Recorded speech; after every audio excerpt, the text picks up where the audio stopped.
What had happened at that point was it killed the fear.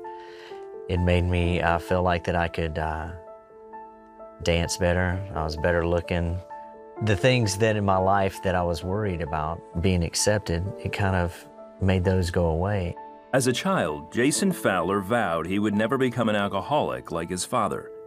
But not long after taking his first drink at 15, he was following in his father's footsteps. It started out as, okay, we'll have a good time. And then it went from there to, okay, if I'm not feeling good, I'll drink. Or I'll just drink because I'm bored, or I'm a little nervous. And so I would use it medicinally. Jason's heavy drinking and eventual drug use made for easy acceptance among his friends.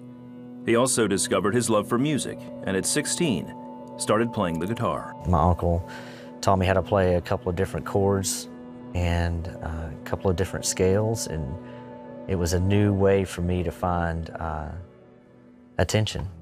Jason continued playing and dropped out of college to pursue a music career. I found that the better I did, the more attention I got, the more I felt I was loved. For a long time in my life, I ended up searching for that love through music.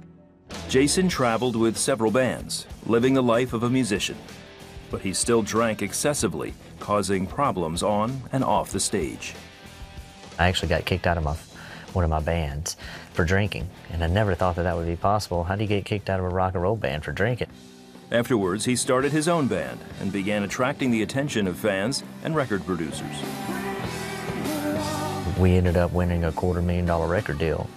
We went into Muscle Shoals, and I felt like, oh, I had arrived. I felt like this is it. I finally made it, but the problem was I was still there.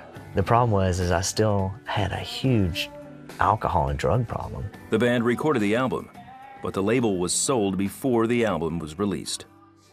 I placed everything in music, so much so that I forgot about everything else important to me in my life, including myself. I thought that if I had made it, everything was going to be okay.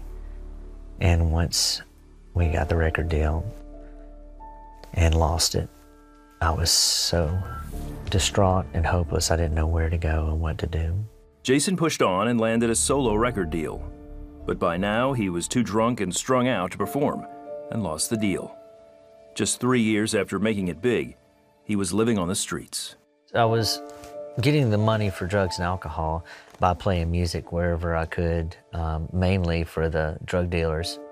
I wanted to be that 15-year-old boy looking in the mirror and saying, you're gonna be somebody. But the problem was I was looking in all the wrong places to find that love. Jason wandered the streets for 2 years and ended up sleeping outside his drug dealer's house. But even he didn't want Jason around and forced him to leave. I'll never forget that time because I realized I had a moment of clarity. I realized that nobody had done this to me, that it wasn't my dad, it wasn't my family, it wasn't my friends, it wasn't God, that I had done it to myself. I said, God, whoever you are, whatever you are, please help me out. I had my guitar and nowhere to go. I hadn't seen like the most important people to me in my life. I hadn't seen myself in a while, and I wanted somehow to go home. I wanted to go home. Jason called his parents, who brought him home. By now, his father had gotten sober and helped Jason get into a Christian rehab program. A few months later, Jason attended a men's conference, which ended with an invitation to accept Jesus into his life. And at that moment, I said, you're the love I've been looking for. You know, Jesus, you're the love I've been looking for. And I asked him into my heart. And I told him to take everything that I had and just do what you will with me. You know, I'm going to give everything to you. Jason stayed in rehab for another year and grew in his relationship with Christ. It was amazing because it's like a country song backwards. I started getting everything back in my life instead of losing everything. And he was making it even more wonderful than I even could have ever imagined. Jason has been sober for 10 years and today leads praise and worship at his church.